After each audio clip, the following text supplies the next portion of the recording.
요즘입니다. 현재 미국 서부 시간 목요일 오후 5시입니다.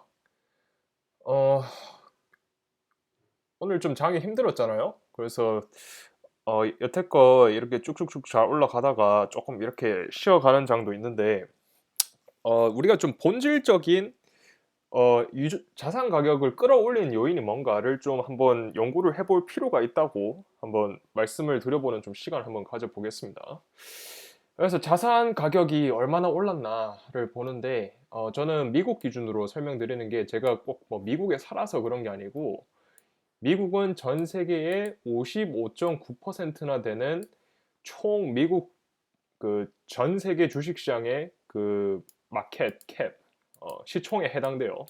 우리나라는 총 전 세계 주식 중에서 2%도 안 된다고 하는데 미국 같은 경우에는 56%나 가까이 됩니다. 그리고 미국이 56%인데 그 다음에 이제 일본이 7.4%, 중국이 5.4%밖에 안 된다고 하네요. 어, 여기 통계 같은 경우에는 뭐 정확하게 제가 뭐 밑에 까보진 않았지만 아무튼 미국은 중요한 나라다. 특히 자본주의 시장에서 주식 시장은 더더욱 그렇고요. 그리고 미국이 또 왜 중요하냐? 달러 때문에 그렇습니다. 미국 달러 때문에 그런 거니까 우리가 여기서 지금 당장 뭐 돈을 벌려고 하는 거지 우리가 뭐 국제 정치를 따져가지고 뭐 이게 뭐 도의적으로 옳다 그르다 이런 거를 지금 따지려고 하는 게 아니잖아요. 아무튼 미국을 이해를 해야 자본시장을 이해할 수 있다. 이렇게 좀 약간 결론을 좀 내리고 먼저 가겠습니다. 그렇게 결론을 내려서 그 미국을 제일 대표하는 주가 지수는 뭐 나스닥도 있고 한데 S&P 500이에요. S&P 500이 진짜 진또배기 미국을 대표하는 그런 500개의 큰 대기업들을 모아놓은 우리나라 따지면 코스피 200 같은 지수니까 저는 항상 S&P 500을 가지고 설명을 좀 많이 드리는 편이에요. 그래서 S&P 500 기준으로 봤을 때 2020년 3월 말에 2300을 찍었습니다. 이때가 바닥이에요. 3월 20일이. 정확하게 바닥을 2300포인트에서 찍고 지금 4500포인트 가까이 올라간 거예요. 보시다시피. 자, 이렇게 올라가가지고 보니까 거의 이게 어, 거의 90% 이상 상승했다. 쉽게 말해서 거의 2배 올랐다고 보시면 돼요. 2배. S&P 500이. 물론 이제 바닥을 회복한 시점에서 봤기 때문에 이게 정확하지 않을 수가 있는데 그렇게 따진다 하더라도 2020년 이때 완전 꼭대기에서 샀으면 이게 거의 3,500포인트 되는데 지금 거의 4,500포인트까지 올라왔잖아요. 그러니까 한 1000포인트 올라왔는데 이게 거의 한 30% 정도 올라온 겁니다. 그러니까 쉽게 말씀드리면 미국을 대표하는 주가 지수인 S&P 500이 30% 올랐고 이 말인즉슨 그 나름의 자산 가격들이 대부분 30%는 올라야 어느 정도 시장의 평균과 같이 같다. 작년 한 해 그리고 올해를 봤을 때 그렇게 말씀을 드리는 거예요. 왜 이렇게 많이 올랐냐? 또 이거는 또 미국 부동산 S&P 케이스 실러 지수라고 있는데 이거는 지금 이 사이트가 있어요. FRED. 우리나라 따지면 한국은행 같은 그런 웹사이트인데 미 연준에서 발표하는 그런 통계 자료들을 이렇게 모아놓는 정부 산하의 또 이렇게 통계를 보여주는 차트예요. 여러 차트도 있는데 금리 차트도 있고 그래서 많은 투자자들이 매크로적인 그러니까 거시 경제를 볼 때 이 사이트에 가가지고 뭐 장단기 금리 차부터 해가지고 뭐 제가 자주 보는 뭐 M2 머니 서플라이도 여기서 나오고 그렇게 봅니다. 보시면 이 2000년대 거의 2008년 금융위기가 터지기 전에 엄청나게 부동산 가격이 거의 우상향했던 것을 보실 수가 있습니다. 이렇게 우상향하다가 이제 2008년 금융위기 터지고 그 터지기 전이죠. 어떻게 말하면 그러니까 2007년부터 약간 좀 이게 휘청하기 시작했는데 2006년 2007년부터 휘청해가지고 이제 2008년에 그 빚을 감당 못하던 개인 그리고 여러 기업들이 이제 채무가 이행이 안 되다 보니까 이제 완전히 털린 거죠. 금융위기가. 그렇게 해서 2008년에 거의 집값이 반대로 갔던 시절이 있었어요. 미국에서도. 그래서 거의 마이너스 10%대까지 가가지고 막 빌빌대다가 2010년도부터 좀 올랐죠. 이렇게 계속 올라서 쭉쭉 가다가 또 이렇게 퍼석 주저앉고 그 다음에 또 이렇게 계속 갔다가 또 주저앉고 그런데 또 올라가고 있어요.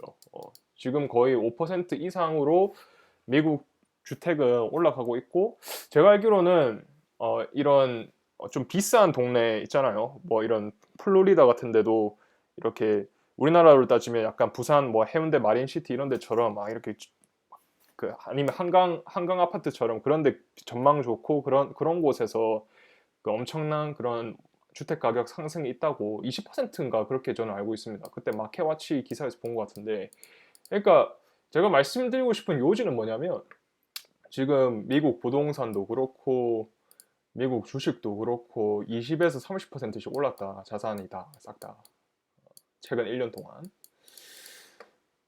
그러면 왜 이렇게 올랐느냐? S&P 500 기업들 중에서 정말로 제가 볼 때 실적이 제대로 나오는 기업은 한 20% 정도 될까? 그렇게 생각을 해요. 이것이 또 나심 탈레브가 또 즐겨 말하는 또 파워러라고 하는데 또는 이제 80대 20의 법칙이라고 있어요. 그거를 또 파레토의 법칙이라고 또 부르는데 파레토는 이제 이탈리아의 그 수학자였는데 이 사람이 했던 말이 뭐냐면 20%의 부자가 80%의 부를 가지고 있다. 뭐 이러한 거를 예시를 들면서 자연의 현상들을 이런 식으로 볼 수 있다고 설명을 했어요. 그러니까 소수의 어떤 그런 사람 또는 그런 분들이 80%의 아웃풋을 낸다 또는 아웃풋을 가져간다 뭐 이렇게 볼 수 있는 거예요. 여기서 이제 그 칼 마르크스 같은 경우에는 그 왜 공산당 있잖아요. 여기서 막 이게 잘못됐다고 하는 거야. 이제 약간 좀 마르크스주의자 같은 분들은 이렇게 정규 분포로 보는 거지 세상을. 근데 이게 정규 분포가 아니고 실제로 까놓고 보니까 이렇게 완전히 기울어진 운동장에서 플레이를 하고 있다고 보시면 돼요. 그래서 이렇게 right tail이라든지 또는 left tail이 될 수 있는데 아무튼 가장 중요한 거는 S&P 500에서 제대로 실적을 내는 기업은 제가 감히 예상하기로는 진짜 한 100개 될까요? 50에서 100개. 특히 작년 코로나 때를 보면 50에서 100개밖에 안 될 것 같아요.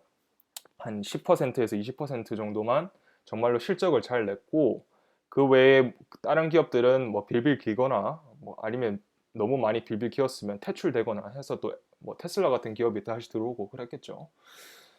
어, 테슬라를 이제 장기 투자하신 분은 잘 아시는 베일리 기포드에서도 그런 리서치가 있었는데 이 주식시장을 미국 주식시장을 여태껏 100여 년 동안 이끌어온 기업들은 거의 소수에 지나지 않는다. 15개인가 30개 사이라고 알고 있습니다. 저는. 예. 그러니까 엄청 소수의 기업이 거의 밥벌이를 해가지고 이렇게 S&P 500 같은 지수 올리는 거예요. 이 지수의 또 문제는 뭐냐면 지수는 생존자 편향이 있습니다. 무슨 말이냐면 아까 말씀드린 대로 이렇게 빌빌 기는 기업 있지 않습니까? 그런 기업들을 다 퇴출시켜요. 그러다 보니까 그 퇴출된 기업이 없이 또 이렇게 지수를 계산하는 거예요. 그러다 보니까 계속 올라가는 것처럼 보여요. 근데 S&P 500을 그 달러가 아닌 골드로 금으로 만약에 계산했을 때 S&P 500 차트를 또 보여드리면 이게 그렇게 S&P 500이 매력적이지 않을 수도 있다고 보여집니다. 그 이유는 이 M2 Money Supply라는 게 있는데 이제 M1이 있고 M1은 이제 본원 통화라고 하죠. 본원. 쉽게 말해서 M1은 좀 약간 완전히 그 캐시를 말하는 거고 M2는 이제 현금 플러스 뭐 현금성 자산들을 다 총 뭉뚱거려서 이제 M2라고 부르는 거예요. 아무튼 이 화폐 통화량을 나타낸다. 뭐 그렇게 이해를 하시면 좋지 않을까 싶고 이건 제가 저번에도 많이 좀 보여드렸던 것 같은데 2008년도 그 금융위기가 터졌을 때 이만큼 올랐습니다. 별로 많이 안 올랐죠. 이렇게 올라서 나중에 테이퍼링 한다고 해가지고 다시 내리고 이렇게 거의 내려왔다가 다시 또 그때 그 유럽발 금융위기가 있어가지고 다시 또 올렸어요. 버냉키 의장이 신속하게 돈을 풀었다가 신속하게 걷고 신속하게 올려가지고 유럽이 휘청거렸던 겁니다. 그러니까 금리를 갑자기 이렇게 올리면 미국 말고 다른 나라가 휘청거릴 수 있다는 그런 교훈이 있기 때문에 미국 페드가 테이퍼링을 할 때도 이번에는 좀 더 조심스럽게 하지 않겠나 그런 좀 예측들을 많이 하시더라고요, 전문가분들이. 저도 좀 그쪽에 좀 동의를 하는 편이고, 좋게 말하면 그렇게 남들한테 피해 주기 싫어서 천천히 하는 거고, 나쁘게 좀 말하면 이것도 저것도 아닌 상태로 자기 좀 특히 미 연준 의장이라든지 또 재무부 장관님들께서 좀 욕을 좀 덜 들어먹기 위해서 그렇게 총대를 메고 테이퍼링을 하지 않을 것 같다. 그리고 너무 이게 돈이 풀린 게 너무한 거야. 이게 거의 19% 풀렸단 말이에요. 진짜 그 금융위기 때 그때 진짜 많이 풀었을 때 8%도 안 풀었는데 이거를 거의 19%를 화끈하게 풀어가지고 이걸 어떻게 거를 건지가 저는 좀 의문입니다. 의문이고, 이게 19%까지 풀었는데 갑자기 이거를 뭐 진짜 많이 낮추더라도 글쎄요, 이게 8% 떨어져도 아마 곡소리가 나올, 그러니까 10% 밑으로 떨어지면 무조건 곡소리가 나오는데 글쎄요, 진짜 많이 줄여도 15%에서 카트를 하지 않을까, 테이퍼링을 만약 한다면. 그러니까 돈 푸는 속도를 엑셀을 이제 190km로 밟고 있는 거예요 지금. 190km로 밟고 있다. 그리고 이거를 진짜 좀 악셀을 좀 150km까지 낮추지 않을까, 그냥 15% 정도. 지금 연간으로 말씀드리는 거예요. 연평균으로. 연평균을 말씀드리는 거고. 그래서 테이퍼링을 하긴 할 건데 제가 볼 때는 뭐 그렇게 뭐 우리가 걱정할 정도로 그렇게 하지 않을 거다. 그리고 정말로 테이퍼링이 그러니까 금리 인상이랑 이렇게 해버리면 보통 이제 미국 같은 경우에는 0.25%씩 올리거든요. 이거를 올릴 때 진짜 위급할 상황에 0.5% 올리고 막 그러는데 코로나 때 거의, 코로나 때 1% 그냥 바로 내렸죠. 한 방에 그냥. 아무튼 이게 지금 금리가 낮아서 계속 어차피 돈은 걷긴 걷어야 되는데 언제 걷을지는 일단은 좀 예측에, 그러니까 완전 로또고, 근데 이 큰 방향은 결국은 돈을 푸는 쪽으로 갈 거다. 저는 항상 코인이랑 주식 투자자들도 저는 부동산은 꼭 알아야 되고 부동산은 해야 된다고 생각해요. 물론 저 스스로도 지금 뭐 부동산이 있는 그런 1주택자는 아니지만 어느 정도 관심은 가지면서, 특히 한국에 특히 서울 수도권 쪽에 사시는 분들은 항상 좀 부동산은 좀 신경을 곤두서서 좀 이렇게 봐야 되지 않을까 싶습니다. 저 같은 경우에는 미국 샌프란시스코 베이 지역이 좀 비싼 편이에요. 뭐 뉴욕 맨해튼이 제일 비싸고 그 다음이 저희 동네일 거예요. 비싸기도 한데 일단 이런 쪽으로 좀 관심을 두면서 좀 이렇게 저도 부동산을 좀 이렇게 매수를 할 수 있는 타이밍이 언젠가는 올 건데, 그 언제 왔을 때 공부를 하는 게 아니고 지금부터 공부를 해가지고 이게 또 언제 또 이렇게 곤두박질 칠지 모르잖아요. 그럴 때 한번 줍줍을 해야 되고, 제가 좀 신기했던 게 저는 박병찬 이 박사부님의 영상을 요즘 좀 꽤 많이 보고 있는데 너무 많이 와닿았어요.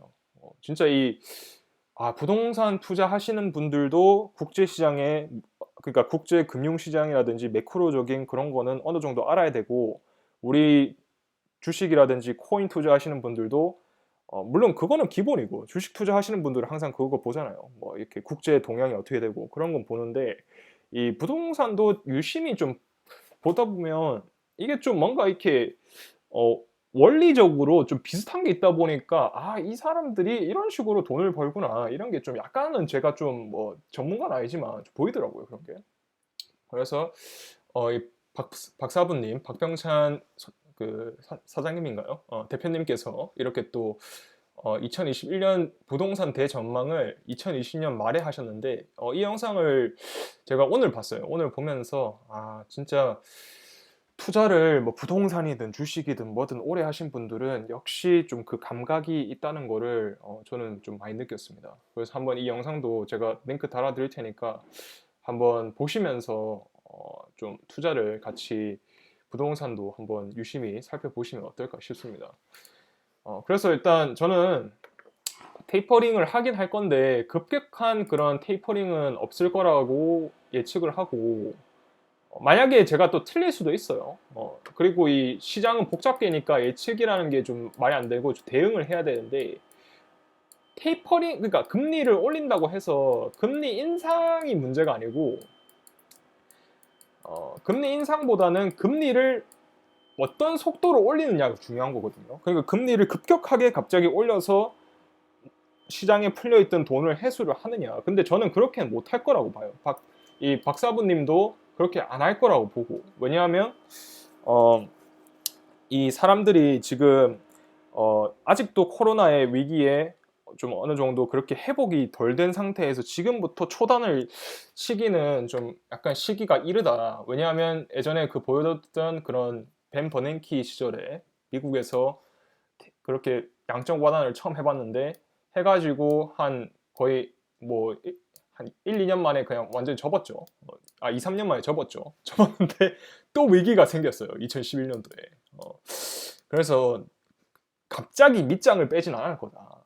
갑자기. 근데 그리고 밑장을 뺄 수 있는 스케일도 너무 커져가지고, 이게 저는 오히려 이 밑장을 못 빼가지고 다음번에 진짜 또 뭐 금융위기 비스무리한 게 왔을 때, 그때 과연 우리가 그 중앙은행들을 신뢰를 할 수 있을까를 좀 많이 걱정을 하다 보니까 이제 비트코인에 빠져들게 된 거예요. 제가 딱 진짜 박병창 이 대표님께서 강의를 하시던 이때가 아마 바이든 대통령이랑 막 아무튼 이제 막 당선되고 뭐 아무튼 말이 많았던 그 시기였는데, 이때부터 저는 거의 비트코인 공부를 시작해가지고 지금은 진짜 그 좀 비트코인에 대해서는 좀 불리시하게 좀 보고 있습니다. 좋게 보고 있다는 말씀이에요. 제가 이 좀 투자자들은 나름대로의 그런 스타일들을 저도 지금 3년차 투자자이고 계속 찾아가고 있는 중이에요. 저 처음에는 잭 보글옹의 그런 투자, 인덱스 펀드 투자를 하다 보니까 이런 코로나 위기라든지 이런 거를 좀 무마할 수 있는 투자처를 찾다가 성장주가 있고, 그리고 그 성장주는 특히 이제 저같이 좀 나이가 젊고 또 리스크, ability to take risk, 그리고 willingness to take risk가 높은 사람한테는 괜찮은 투자다. 오히려 인덱스보다. 그렇게 해서 투자를 시작하고 세계 1등주 투자도 알아보고, 그 다음에 어차어차 해가지고 또 세계 1등 천재를 보는 또 그런 좀 장기 비전 투자라고 하죠. 그런 것도 알아보게 되고, 그 다음에 또 이렇게 좋은 또 여러 선생님들이 많은데, 뭐 미국 유튜버들도 있고 또 한국 유튜버들 중에서 또 월가에서 정말 일하시는 분들도 있고, 그런 분들의 의견을 다 참고해가지고 쓸모 있는 거는 받아들이고 쓸모 없는 거는 버리면서 쓸 건 쓰고 안 쓸 거 안 쓰면서 저만의 그런 스타일을 만들어 나가는 거예요. 그게 제가 볼 때 글쎄요, 저도 아직 3년차라고 말씀드렸고, 앞으로 그러니까 한 5년 차 전까지는 돈 벌 생각보다는 계속해서 그런 좀 나만의 그런 투자 철학 그리고 매뉴얼들을 개발을 해 나가야 되지 않을까, 그런 생각이 좀 많이 들더라고요. 그래서 이런 투자적으로 제가 봤을 때 일단 테이퍼링 얘기는 계속해서 지금 던지면서 이런 식으로 좀 시장 참여자들한테 면역을 만들어주고 있다고 저는 생각을 하고, 뭐 이런 거는 그렇게 뭐 걱정할 게 아니다. 그리고 코로나가 장기로 가고 또 약간 바이든 행정부 같은 경우에는 이렇게 좀 큰 정부를 지향하는, 그러니까 큰 정부를 원하는 그런 행정부이기 때문에 각 경제 부처의 그 지휘봉을 드신 분들이 그렇게 총대를 못 맨다. 그러니까 완전히 신자유주의의 상징인 레이건 대통령 같은 사람이 나와가지고 그 밑에 폴 보커 같은 위대한 인물이 기름기를 쫙 뺀다고 기준금리가 2%인 거를 20% 올리든지 그런 거를 안 하면, 그런 사람이 안 나온다면 미국은 당분간은 이거를 낮출 수가 없다. M2 머니 통화량을 낮출 수가 없다. 테이퍼링 같은 거를. 테이퍼링을 못 할 거고, 한다 하더라도 그렇게 심하지 않을 거다. 그리고 이 테이퍼링을 한다면, 그리고 금리 인상을 할 것이니 부동산 또는 레버리지가 많이 쓴 자산이 있으시면 좀 이렇게 기준금리 인상을 염두에 두시고 또 레버리지를 좀 사용하셔야 될 것 같고, 그리고 금리 인상이랑 테이퍼링은 좋게 말하면 경기가 살아난다는 증거를 봐야 하니까 이제 실적이 있는 기업들을 좀 더 주울 수 있는 기회로 삼으면 어떨까? 주가가 좀 떨어지더라도 그때 당시에는 저는 좀 그런 생각을 하게 돼요.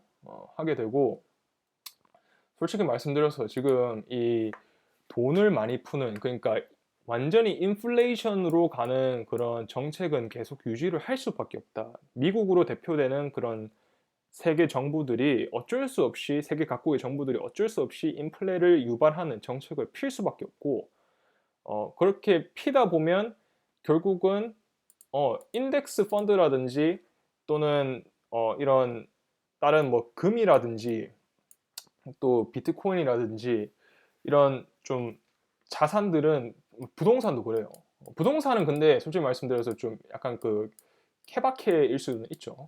부동산은 또 지역적인 그런 게 심하기 때문에 아무튼 모르겠으면 S&P 500 인덱스랑 좀 그 기술주 중심에 있는 QQQ 그거를 사시는 게 저 같으면 그렇게 할 것 같아요.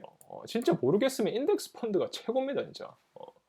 인덱스 펀드를 들고 계시고 정말 달러도 이렇게 너무 많이 풀다 보니까 가치를 너무 잃어가니까 달러 자산도 그러니까 S&P 500도 결국은 달러 자산에서 파생된 거잖아요. 어떻게 보면 그러다 보니까 달러 자산도 그렇게 안전하지가 않다. 이게 금으로 계산해 보니까 플랫하더라 결국은. 그러면 저는 비트코인도 한번 공부를 해보실 필요가 있다. 레이 달리오도 한 20% 정도는 포트에 들고 가는 게 좋다고 또 2019년 2000 올해 초였죠. 올해 초에 그렇게 말한 걸로 알고 있는데 비트코인을 계속해서 좀 공부를 하시기 위해서는 오태민 작가님의 영상을 좀 처음부터 그 테크니컬한 거 말고요. 그러니까 펀더멘털하게 본연의 가치가 뭔지를 알기 위해서는 저는 진짜 마이클 세일러랑 그리고 오태민 작가님 두 분이 최고가 아닌가 싶어요.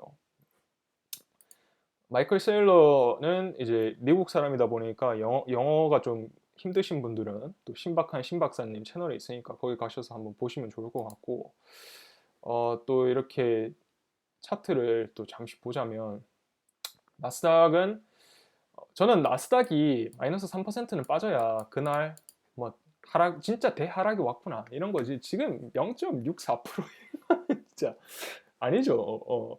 오늘 제가 딱 트위터를 아침에 딱 켰는데 확 갑자기 뭐 테이퍼링 얘기가 나오고 뭐 사람들이 뭐 하락을 하고 있네 뭐 그래가지고 오늘 한 2%씩 떨어지나 해서 깠는데 그때 제가 아침 서부 시간으로 아침 한 8시 반 그때 봤을 때 그러니까 한 동부 시간으로 이제 점심시간 지난 시간이었죠.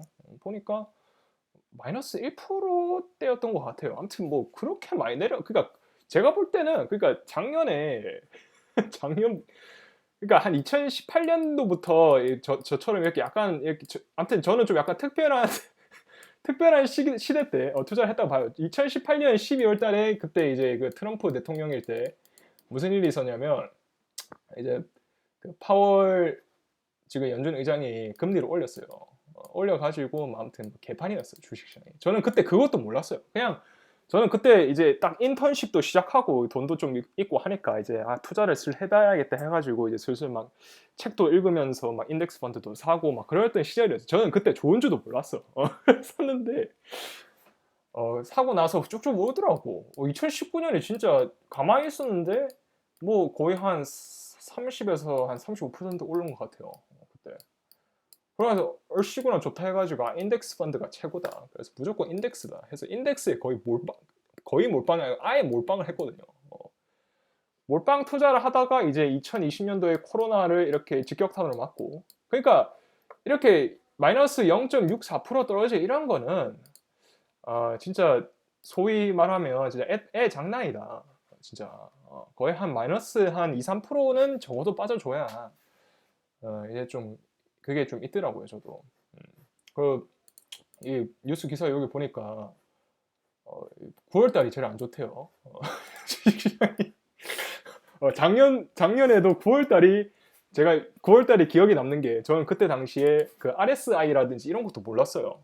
RSI도 모르고 아무튼 막 그냥 막 그러니까 아무튼 저는 적립식 매수를 하는 게 오히려 더 좋다고 보는데, 제가 이제 저만의 투자 철학과 스타일을 만들어 가면서 드는 생각이 뭐예요? 그러니까 배웠던 게 뭐냐면, 이게 RSI가 요렇게 높을 때는, 그러니까 50 밑이 아니고 이렇게 막 60 넘어가 있고 막 이럴 때는 나는 절대로 안 산다. 이때 사니까 거의 다 고점이더라. 아니 근데 고점이라도 어차피 장기 투자하시는 분들은 어차피 뭐 한 5년에서 10년은 보고 사니까 적어도, 그러니까 뭐 들고 가면 오케이인데, 저는 이렇게 갑자기 좀 떨어지면 좀 약간 정내미가 좀 상하더라고요. 그래갖고 저는 아, 막 올라가더라도 그냥 이렇게 적어도 좀 RSI가 한 40 가까이 내려와 있고, 그리고 남들이 무섭다고 막 벌벌벌 막 트위터 올라오고 그럴 때 저는 슬슬 이제 연장 챙겨서 나가서 이렇게 어, 하나씩 줍는 거죠. 이렇게 남들이 돈을 흘리고 가는데 주워야지. 아무튼 그래서 나스닥은 지금 꽤 보시면 60이에요 아직도 RSI가 60이고, 그리고 이 보시면 진짜 이게 그냥 완전히 상승을, 그냥 상승의 전형적인 그런 이평선을 보여주고 있거든요. 빨간색이 15일인데 15일 이렇게 위로 봤을 때 15일, 노란색이 60일, 그 다음에 초록색이 SMA 100, 그 200일 선인데, 이렇게 그냥 돼 있으니까 진짜 전형적인 그런 좀 상승을 보여주고 있고, 나스닥 같은 경우는. 근데 이게 웃긴 게 그 공포 탐욕 지수는 그 탐욕이 아니고 공포예요. 공포인데 왜 지수가 이렇게 계속해서 오를지는 모르겠습니다. 여러 가지 좀 이유가 있을 것 같긴 한데, 제가 생각하는 이유는 돈을 많이 풀어서 그런 것 같아요.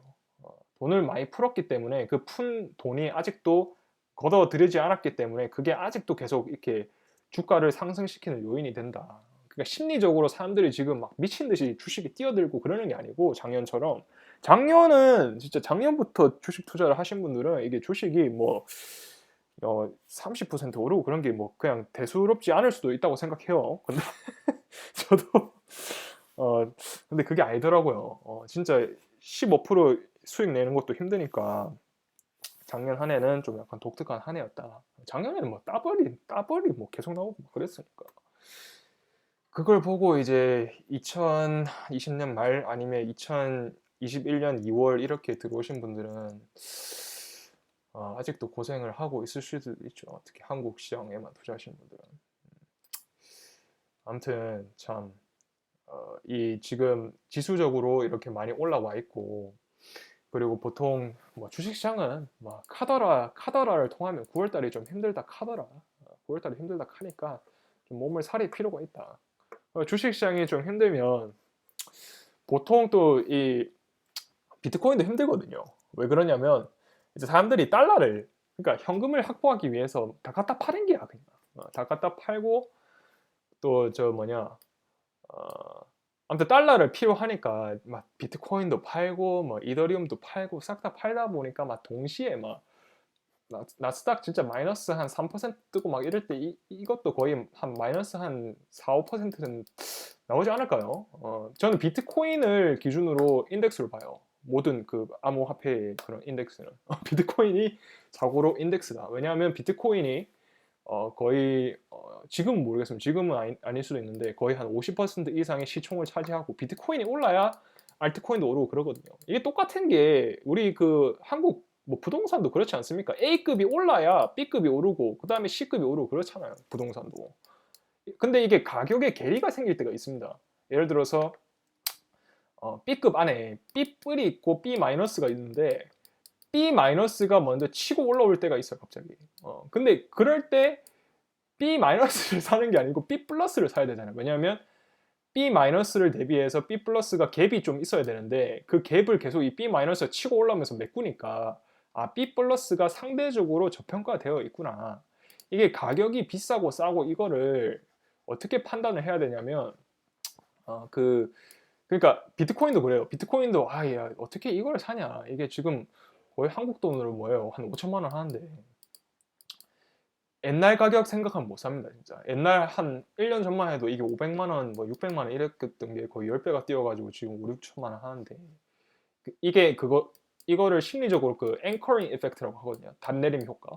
단내림 효과인가? 아무튼 앵커링 이펙트라고 하는데 이 개미가 투자를 잘 못하는 게 이것 때문인 것도 있어요. 왜냐하면 자기의 평단가를 잊지를 못해. 자기의 평단가를 잊지를 못하다 보니까 손절매 해야 될 때 손절을 못하고 또 사야 될 때 못 사고 그러는 거예요. 그러니까 사고 파는 게 쉽지가 않다는 거예요. 이게 진짜 사고 파는 것도 정말로 진짜 철저하게 손절하고 진짜 컴퓨터처럼 투자를 해야 된다고 생각하거든요. 트레이딩을 제대로 할 거면. 근데 저는 그렇게 못 하더라고요. 제가 심지어 이렇게 마이너스 3% 룰을 만드신 또 조던 소장님의 그런 세계 1등주 투자를 제가 따라 해봤는데 거의 한 10개월 했죠. 했는데 저는 이렇게 주식을 다 갖다 팔고 그러는 게 전 너무 힘들더라고. 그게 나는 오히려 그냥 왜 팔까, 그냥 가지고 있으면서 계속 그렇게 하면 되지 않을까 이런 생각을 했던 사람이었기 때문에 그게 좀 개인적으로 힘들어서 그 트레이딩이 마치 그러니까 막 이렇게 단타 치고 단타는 아니에요. 단타는 아닌데 막 마이너스 3%가 작년 한 해 너무 많이 떠가지고 계속 뭐 한 두세 달에 한 번씩 싹 다 갖다 팔아야 되고 전량 매수 전량 매도하고 그러는 게 너무 저는 심리적으로 좀 그래가지고 이렇게 그냥 나는 원래 인덱스 투자자였고 저는 원래 그 장기로 이렇게 사서 묻어가고 이러는 사람이었는데 그게 좀 안 맞더라고요. 그러다가 이제 이렇게 그 뉴욕의 뱅브로 선배님 만나서 또 이렇게 차트 보는 것도 좀 대강 배우고 또 중간에 또 대두족장님 만나서 비전 투자, 장기 비전 투자가 그런 거다 또 배우고 그 다음에 또 조지 소로스, 드렁켄 밀러였죠. 드렁켄 밀러 옹의 그 투자를 또 보고 또 감동받아서 가설 매매라는 걸 해봐야겠다. 내가 철학자가 됐듯이 가설을 세워서 이 가설이 맞는지 틀렸는지 확인을 하면서 조지 소로스가 투자하듯이 그런 식으로 투자를 좀 해봐야겠다. 이래가지고 또 이렇게 조지 소로스에 요즘 꽂혀가지고 또 약간 좀 매크로를 좀 보려고 하죠. 그러니까 계속 이렇게 투자도 바뀌는 거예요. 바뀌면서 그 우리 이소룡 사부가 말했듯이 필요한 거는 받아 쓰고 필요 없는 거는 보내고 그렇게 나만의 스타일을 만들어 나가자. 그게 저의 그런 좀 투자의 방향이 아닐까 싶어요. 그래서 지금 비트코인도 뭐 좀 약간 오늘 조금 조정을 받아서 뭐 47,000불이 됐는데 저는 일단 아직 비트코인은 자동 매수 걸어 놓은 게 33,000불인가? 아무튼 삼삼하게 33333333에 30% 아직 걸어 놨어요. 아직 없애지도 않았어. 여기까지 떨어진다가 아니고 그냥 귀찮아가지고 그냥 지금 저는 현금 비율이 거의 총 포트의 18% 정도 되는데 한 20%를 맞춰 가려고 하거든요. 그래서 월급을 쌓아서 한 앞으로 2% 정도는 더 현금을 늘릴 생각이다. 그래서 한 20%는 맞춰가지고 진짜 만약에 이 기사에 나오듯이 9월 달에 좀 이렇게 장이 조정을 받는다. 아니야 뭐 언제든지 저는 이렇게 주을 준비가 될 수 있게끔 그렇게 저는 좀 준비를 해보려고요. GBTC 같은 경우는 이 그레이스케일에서 나온 이 비트코인 투자 신탁인데 요놈 같은 경우에는 제가 그 30 그러니까 아무튼 이 노란색 라인 있지 않습니까? EMA 60일 요게 걸리면 사게끔 일단 사봤자 뭐 한 500불밖에 안 사는데 저는 그냥 이거는 은퇴 계좌에서 살 수 있기 때문에 은퇴 계좌 그 한도가 미국은 지금 2021년에 6,000불인데 저는 여기에 매달 500불씩 저금을 한단 말이에요. 그 500불 가지고 이렇게 조금 사고 그렇게 사가지고 지금 보니까 수익률이 한 35% 정도 나왔더라고요. 그래서 땡큐 베리 마치 하죠. 이 정도만 해도 돼. 저는 뭐 큰 욕심 없습니다. 여러분 30%가 넘는 게 얼마나 대단한 건지 이게 진짜 대단한 거예요, 여러분. 아무튼 예전에 이렇게 24불 찍고 이럴 때 산이 그러니까 이렇게 RSI가 막 갑자기 30에 꼬라박고 이럴 때 사가지고 참 톡톡하게 그렇게 또 짭짤하게 또 이익을 봤다. 그래서 아무튼 저는 이게 저한테 좀 더 맞더라고요. 저는 조금씩 이렇게 지금처럼 올라갈 때 이럴 때는 뭐 이렇게 따로 사진 않고 월급 계속 쌓아놓고 만약에 좀 예전에 뭐 사나웠던 그런 뭐 ARKG라든지 뭐 물론 장기로 믿고 갈 수 있다고 생각했지만 또 나름대로 더 좋은 투자처가 발견이 돼가지고 그것도 좀 정리하고 그거 익절시키고 그다음에 계속 현금 쌓아놓으면서 계속 가는 거야. 그렇게 저는 좀 해야 할 것 같아요. 개인적으로. 그리고 우리 애증의 테슬라. 여러분 테슬라는 그 갑자기 성함이 생각이 안 나는데 제가 어저께 저희 가족 단톡방에도 올렸던 것 같은데 테슬라를 정말 잘 이해하기 위해서는 근데 솔직히 저는 이거 진짜 어디 투자하실 거예요 대체 테슬라가 아니면 어디 그러니까 어떤 기업이 있나 저는 그런 좀 고민이 좀 많이 되더라고요. 여기 홍사원의 경제쇼에 나오신 그 고태봉 여기 센터장님이 계시는데 이분이 제가 볼 때는 좀 물론 이제 좀 테슬라를 좋아하시는 것도 있는데 그냥 좋아하시는 게 아니고 정말 그 좀 기술적인 팩트에 근거해가지고 좋아하시기 때문에 여러분들이 이거 한번 그 홍사원의 경제쇼 가셔서 고자, 태자, 봉자 이 서치를 하시면 AI 데이가 갖는 그 취지부터 해서 그 전에 있었던 그런 autonomy day 뭐 아무튼 여러 가지 데이들을 좀 많이 설명을 해주시더라고요. 그렇게 여러분들 한번 보시면서 테슬라가 이런 기업이구나 이런 거는 뭐 다들 모르겠어요. 좀 이게 너무 좀 이 투자에 있어서 저는 좀 이 편가르기를 하면 안 된다고 생각하거든요. 정말 원칙에 입각해가지고 사고를 하셔야 되는데 편가르기를 하면 그러니까 돈을 벌기 위해서 우리가 투자하는 거지 뭐 물론 응원하는 것도 좋아요. 좋은데 좀 내가 가야 되는 방향과 팀이 가고자 하는 방향이 다를 수가 있어요. 근데 저는 좀 이렇게 개인적인 그러니까 좀 이렇게 인디비주얼하게 사고를 해야 되고 원칙에 입각해서 프리 띵킹을 해야 된다. 프리 띵킹.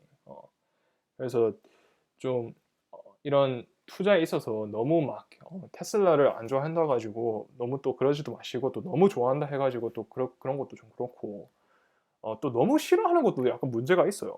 너무 그냥 다짜고짜 뭐 일론 머스크 뭐 이렇게 욕하고 아무튼 둘 다 안 좋다고 보거든요 저는. 적당히 거리를 두고 이렇게 투자물을 살펴야 된다. 투자자 뭐 돈 벌러 왔지 우리가 뭐 여기 와가지고 뭐 팀 응원하러 온 건 아니잖아요. 그렇다고 해서 또 이렇게 좀 뭐라 해야 되죠? 아무튼 숏을 치는 행위 같은 거 하지 말자. 이거 숏 쳐서 뭐 할 거예요? 숏 쳐가지고 지구에 좋은 일을 하는 인류에 좋은 일을 하는 이런 기업들과 이런 프로젝트들은 숏은 막 응원은 못 해도 되는데 숏은 치지 말잖아. 아무리 돈 벌러 왔다 하지만 좀 그런 거는 글쎄요 좀 투자자로서 앙드레 코스트라리옹도 그 젊은 시절에 이제 돈을 많이 벌었던 게 숏을 쳐가지고 돈을 많이 벌었는데 이제 본인이 숏을 쳐서 돈을 벌어본 게 같이 즐길 사람이 없다는 거야. 숏을 쳐서 돈을 버니까. 그 영화 국가부도의 날인가요? 그 유아인 나오고 우리 그 김혜수 누님 나오고 국가부도의 날을 제가 봤는데 한 저번 주인가 봤는데 왜 그 유아인 형님이 그 이렇게 좀 까불거리는 그 동생 있잖아요. 그 선글라스 끼고 그 막 싸다구를 딱 때리잖아. 내 앞에서 돈 벌었다고 자랑하지 말라고. 그러니까 그 숏을 쳐가지고 이제 코스프라링에 숏을 쳐가지고 돈을 버니까 즐길 사람이 없다는 거야 옆에서. 얼마나 좀 그렇지 않아요? 좀 인생이 좀 아무튼 뭐 남들 개인적인 그 개취 존중해요. 개인 취향 존중하는데 글쎄요 저는 좀 테슬라 같은 이런 좋은 일을 하려고 하는 이런 기업에 뭐 투자를 못 하더라도 숏은 치지 말자. 약간 그런 주의입니다.